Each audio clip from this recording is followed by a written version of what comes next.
Welcome to the Deep Dive. Today we're looking at Inter & Co.'s Q2 earnings, and honestly, they're pretty stellar. But we want to go deeper. We're really trying to unpack how this Brazilian digital bank keeps winning, keeps growing profitably. What's the secret sauce behind their Inter by Design ecosystem? Exactly. Inter & Co., they're a major force in Brazil's digital banking scene, no doubt about it. And these latest numbers, they aren't just good, they really show their strategy clipping. Right. The market loved it, overwhelmingly positive reaction. And, well, when we dig in, you'll see why it's such a compelling story. Okay, let's dive straight into those headline figures then. Q2 2025. Outperformance really sums it up. They smashed analyst expectations. So earnings per share, some $3.13. That beat the consensus of around 12 cents by what, 8.3%? Yep, solid beat. And revenue hit $353.6 million. It's almost 5% above what analysts expected. But for me, it's the net income jumping to our $315 million. That's a 53% jump year over year. And the return on equity, the ROE, hitting a record 13.9%. Those are the big ones. Yeah, those are definitely eye-catching. What really stood out to you? Which number made you go, wow, and why is it so significant? Well, beyond just how much they beat estimates, it's the pattern, you know? This is their 10th straight quarter of profit growth. 10 quarters. 10 quarters. Think about that. In a market like Brazil's, which can be pretty dynamic, that's not just luck. It signals really strong operational execution. Right, it's strategy paying off. Exactly, a strategy that's working consistently. And that ROE hitting 13.9%, it just underscores it. They're not just getting bigger, they're getting bigger profitably. They're using their capital really effectively. That consistency seems like the foundation for some really explosive growth numbers we're seeing elsewhere. Let's dig into that scale. Total gross revenue up 48.4% year over year, are $3.567 billion. Net revenue also up significantly, 35.5% year over year, hitting our $2.003 billion. Huge jumps. And the clients, that's accelerating. They hit 39.3 million total clients by the end of Q2, adding 1.1 million net new clients just in that quarter. Yeah. And get this, they actually crossed 40 million clients in August, just after the quarter ended. So the momentum's continuing. Absolutely. And the activation rate is climbing too, now at 57.7%. Seems like they're really pushing towards that 60% goal. Yeah, that's a key metric for them. Then you've got total payment value, TPV, from cards and PIX. Another record, our $374 billion, up 29% year over year. PIX alone was our $346 billion of that, grabbing an 8.2% market share. Significant share. And assets under custody, RUC, also way up 47% year over year to our $154 billion. Okay, so lots of big numbers there. Which one for you really captures that Inter by Design philosophy in action? You know, it's the combination. It's the client growth plus the rising activation rate plus those increasing average deposits that really speaks to their Inter by Design ecosystem, their sort of digital town square idea. Okay. They're not just signing people up, they're getting them involved, active across all those 7 different areas, those verticals. And the big TPV and IFC numbers, they're not just vanity metrics. They show people are actually using the platform more, trusting it more, which means better monetization. And the deposits. Ah, yes, the deposits. Nearly $2,000 per active client on average, and that excludes the usual Q4 seasonal bump. That's huge. It shows a really strong, sticky funding base. People aren't just using Inter for quick transactions or making it their main bank. That's gold for any financial institution. Okay, let's shift gears a bit. Let's talk efficiency and margins, often what separates the good from the truly great. Their efficiency ratio improved slightly, down to 47.8%, which is 10 basis points better year over year. But they also introduced a new way of calculating it, excluding JCP tax expense. Right. And using that new method, it hit a record low of 47.1%. So why the new calculation? What does that really tell us about how lean they're running? Well, that new methodology, taking out the JCP tax, it gives you a cleaner look at the core operations. It strips out a non-operating item, basically. And what it reveals is that the underlying business is running even more efficiently than the headline number suggests. It really highlights their scalability. They can add millions of clients without costs ballooning proportionally. That's the power of digital. Makes sense. And what about the net interest margin, the ERM? That also hit a new record for their interest earning portfolio, 9.1%. That's up 80 basis points year over year. What's fueling that kind of expansion? That NM jump isn't an accident year. It comes directly from what they call their ROE-driven origination model, Meaning? meaning they're very selective about the loans they originate. They're actively choosing credit products that offer the highest return on the equity they deploy. It's quite disciplined. Like a VC picking the best startups. Exactly, a great analogy. They want every dollar working as hard as possible. That discipline focus plus smart asset liability management, managing their funding and lending mix, lets them keep those margins strong, even when the broader economy shifts. Right, that discipline seems key. And building on that, how are they driving engagement and bringing in these high-return credit products? Let's look at innovation. They launched My Credit Journey. Sounds like an in-app tool to help people understand and build their credit scores. Yeah, promoting financial literacy. And My Piggy Bank, a goal-based savings feature.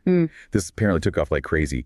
Over 425,000 clients set up more than 500,000 savings goals in less than a month. Wow, that's sticky. Incredible engagement, right? And on the lending side, their private payroll loan portfolio is exploding. It hit our $728 million, serving 153,000 clients. Plus, real estate lending mortgages, home equity up 37% year over year to our $13.3 billion. So how do all these pieces fit into that inner by design strategy? What's the standout innovation here? It's how they all feed each other, you know? My Credit isn't just a tool. It educates users and crucially helps inter-identify customers ready for sustainable credit down the line. Okay, building a pipeline. Exactly. And My Piggy Bank, it's almost like they've gamified savings. It makes saving engaging, but it's also a fantastic monetization tool. Someone saves for a car using the piggy bank. And Inter knows exactly when to offer them a loan. Precisely. They have the data. But the real game changer, I think, is that digital-only private payroll loan product. Why is that?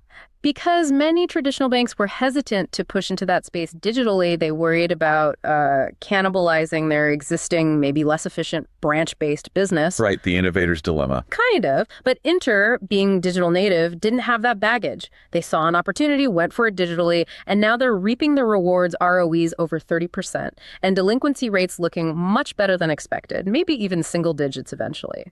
It's a perfect example of a digital player using its agility to grab a high-value niche the incumbents overlooked. Fascinating.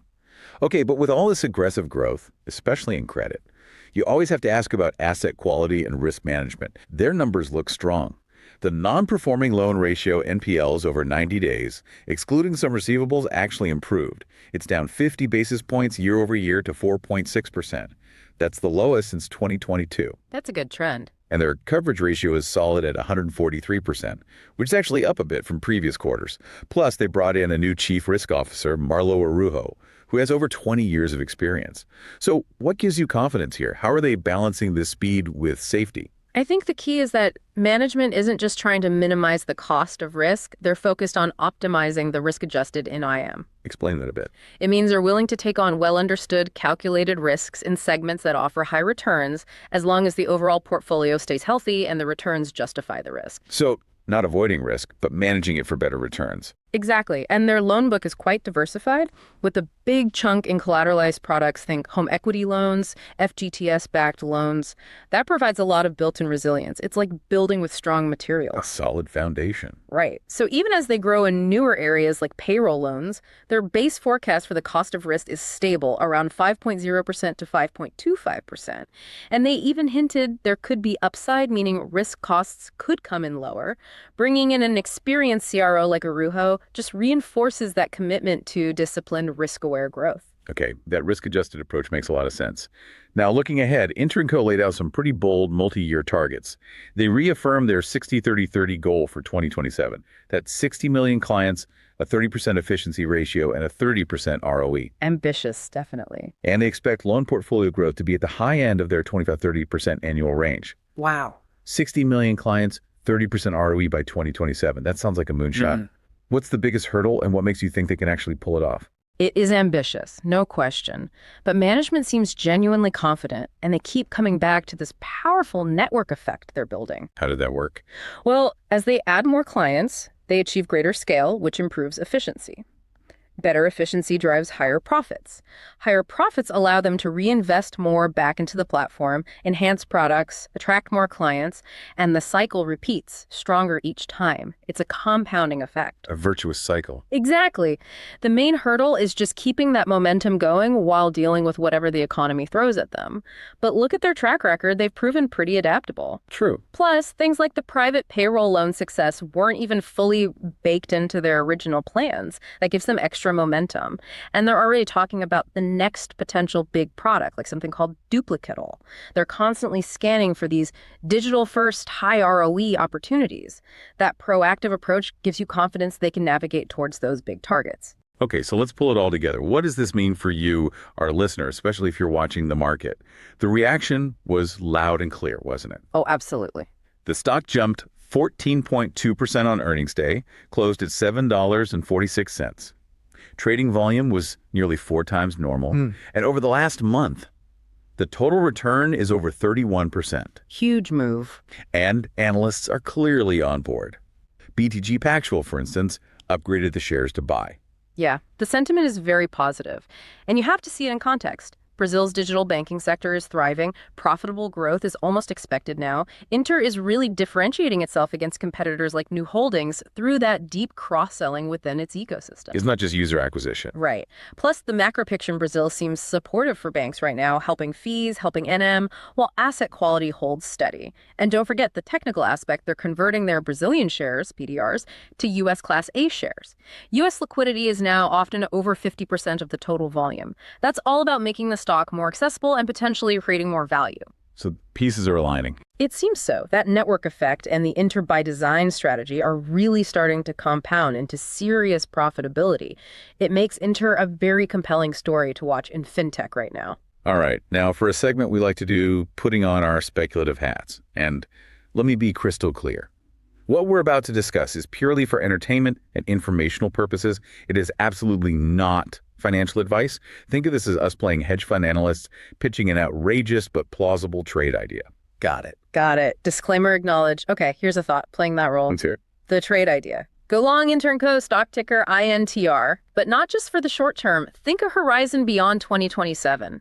Maybe a mix of common stock and some long-dated, out-of-the-money call options to add some leverage. Okay, long equity, long calls. What's the outrageous part? The outrageous part is betting that Inter doesn't just hit those 60 or 30-30 targets for 2027. They smash them, considerably exceed them. Driven by Their proven knack for finding and rapidly scaling these super high ROE digital-first credit niches, like we saw with private payroll loans and like we might see with this upcoming duplicatable product they've hinted at. Okay, so betting on repeated innovation success. Yeah. What makes that plausible?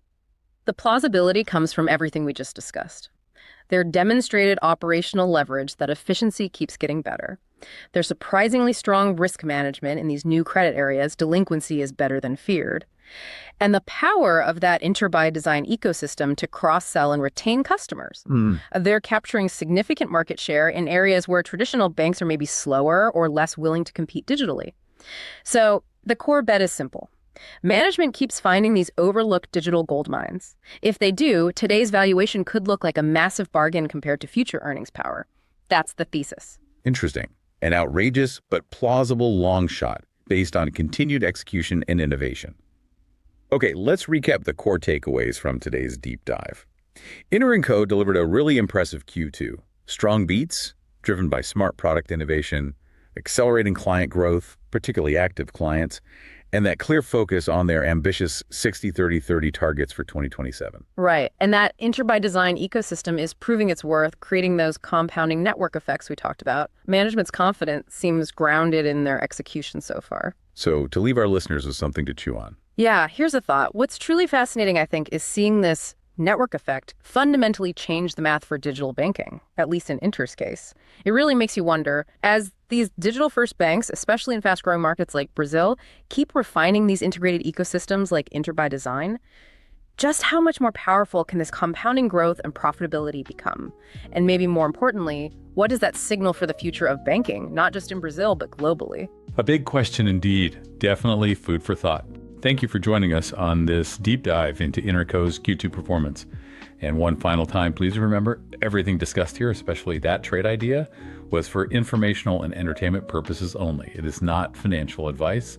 Do your own research. We hope you continue your learning journey, and we'll catch you on the next deep dive.